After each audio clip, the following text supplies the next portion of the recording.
Tentativa de fraude no Nota Legal. Consumidora descobre que o crédito dela foi usado por alguém.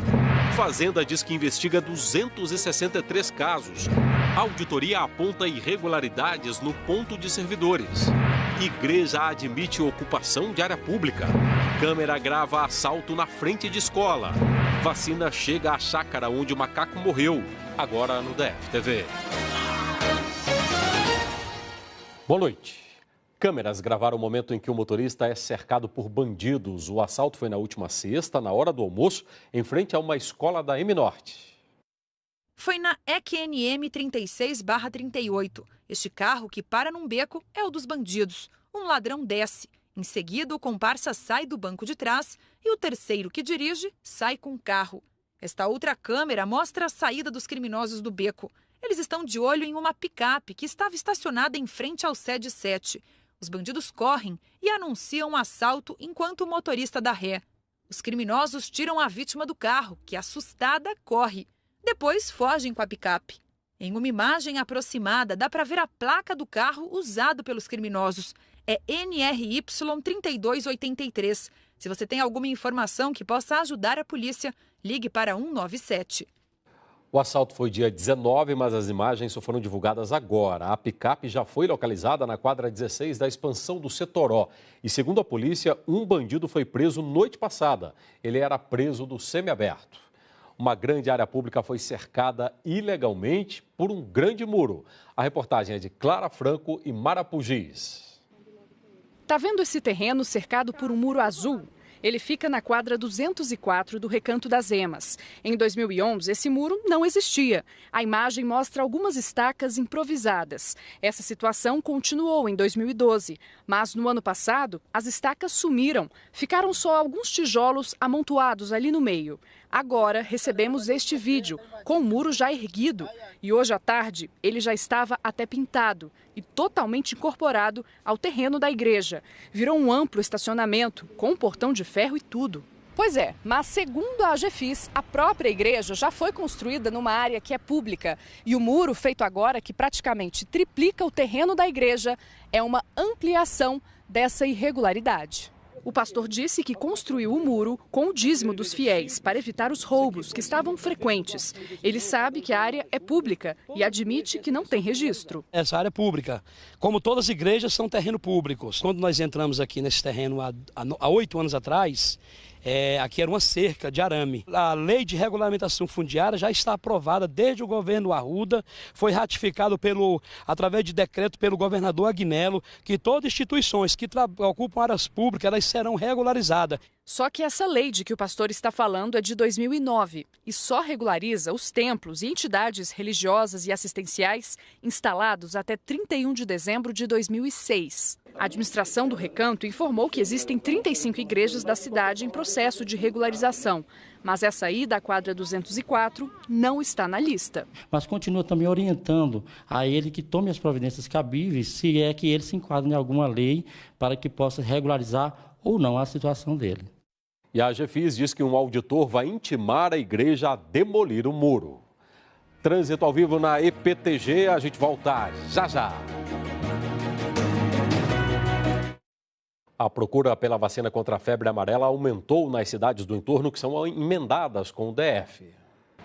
Hoje os postos de saúde ficaram movimentados no Novo Gama. Trabalhadores rurais da região tomaram a vacina depois que um macaco foi encontrado morto nesta chácara na divisa com Valparaíso. A Secretaria de Saúde do Novo Gama diz que não há motivo para desespero, porque além de não terem casos confirmados na cidade, a cobertura vacinal do município é de 89%. O macaco encontrado morto foi trazido para um laboratório de Brasília. Em 30 dias, os exames vão dizer se ele estava ou não com o vírus da febre amarela. Aqui no DF, a Secretaria de Saúde recolheu 155 macacos mortos no ano passado. Mas os exames mostraram que nenhum deles estava com o vírus da doença. A Secretaria pede que a população informe imediatamente a vigilância epidemiológica caso encontre um macaco morto e jamais manipule ou retire o animal por conta própria. Desde dezembro, a Secretaria investiga 12 casos suspeitos de febre amarela em pessoas.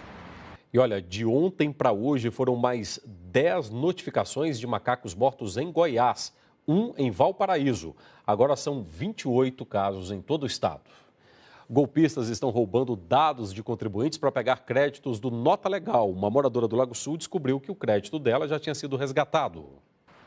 A moradora do Lago Sul registrou ocorrência na última sexta-feira, na delegacia da cidade. Ela levou um susto ao descobrir que os R$ 800 de crédito do Nota Legal foram usados para pagar o IPVA do carro de outra pessoa. A ocorrência foi repassada para a delegacia especializada na repressão a crimes cibernéticos. Ao todo, são 263 casos. A suspeita é que um fraudador conseguiu os dados dos contribuintes, alterou as senhas, entrou nas contas do Nota Legal e passou os créditos para outras pessoas. O sistema é extremamente seguro, nós controlamos todas as fraudes, o programa tem uma década praticamente. Todas as fraudes foram identificadas nos sistemas, foram solucionadas e essa também não será diferente. O secretário de Fazenda informou ainda que os fraudadores não vão ficar com dinheiro alheio e podem ser punidos. Quem teve o crédito roubado não vai ficar no prejuízo. Essas pessoas que receberam ilegal terão esses créditos estornados e as pessoas lesadas terão esses valores creditados novamente em suas contas. Ainda segundo a Secretaria de Fazenda, em 6 anos de programa, é a primeira vez que uma fraude desse tipo acontece. Os 263 casos representam 0,04% do total de 600 mil pessoas que têm direito a usar o Nota Legal para abater nos valores do IPVA ou do IPTU. Até agora, 242 mil pessoas fizeram as indicações, um total de R$ 38 milhões. O prazo acaba em 31 de janeiro. Um relatório do Tribunal de Contas da União aponta falhas no controle da frequência de funcionários do HUB. No Hospital Universitário de Brasília, são realizados, em média, 15 mil consultas e 8 mil exames por mês. Lá dentro, 1.623 profissionais de saúde se revezam 24 horas. Mas o controle desses funcionários é questionado pelo Tribunal de Contas da União. A auditoria foi feita em maio de 2017 e o relatório final afirma: os sistemas de controle do cumprimento da jornada de trabalho dos funcionários são deficientes e merecem aprimoramentos. Os auditores apontam a ausência de transparência das informações relativas às atividades dos professores, às disciplinas e ao horário de atendimento aos alunos. O relatório enumera casos sem explicação. Um deles é o do professor Márcio Florencio Nunes Cambraia. Segundo o TCU, ele está fora do Brasil, atuando como diplomata desde 1985. Mesmo assim, consta no sistema como se estivesse na ativa e recebendo remuneração. Outras 2 funcionárias estariam em 2 lugares diferentes ao mesmo tempo. A médica Adriana Navarro Machado, que registrou a entrada e saída do HUB no mesmo dia em que registrou sua entrada e saída no Hospital das Forças Armadas. E a enfermeira Luciana Farias de Miranda, que deu entrada no Hospital Universitário ao mesmo tempo em que estaria cumprindo expediente no Hemocentro.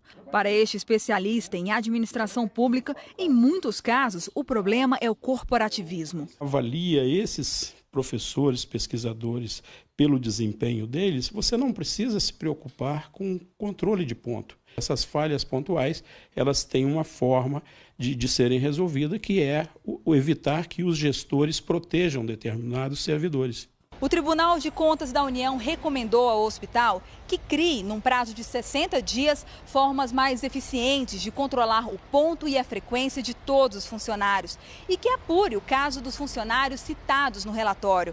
O TCU ainda orientou ao HUB que divulgue na internet todas as atividades de ensino, pesquisa e extensão de cada professor. Em nota, a direção do HUB respondeu que já está adotando medidas para melhorar o controle da frequência. Fez descontos no pagamento de quem não cumpriu a carga horária e criou uma comissão interna para apurar irregularidades. Nós não conseguimos ainda contato direto com os servidores citados. Bragueto ao vivo, a gente volta já. Últimas notícias, protesto contra a impunidade. Auditores fiscais do trabalho se reuniram em frente ao Tribunal Regional Federal para cobrar a prisão dos mandantes da chacina de Unai. O crime foi há 14 anos. Até agora, os réus esperam em liberdade pelo julgamento de vários recursos e a conclusão do processo. Os réus foram condenados em 2015 pelo assassinato dos 4 funcionários do Ministério do Trabalho. Somadas, as penas ultrapassam 220 anos de prisão. A JDF confirmou à tarde o bloqueio de bens no valor de R$1 milhão do ex-governador Agnello. O pedido foi feito pelo Ministério Público num processo em que Agnello foi condenado por improbidade ao mandar reintegrar um PM que estava afastado. Jornal Nacional mais cedo hoje, viu, às 8 da noite em ponto. A gente termina com a imagem da chuva que reapareceu hoje lá por Samambaia. Você fique agora com mais um capítulo da novela Deus Salve o Rei. Boa noite a todos e até amanhã.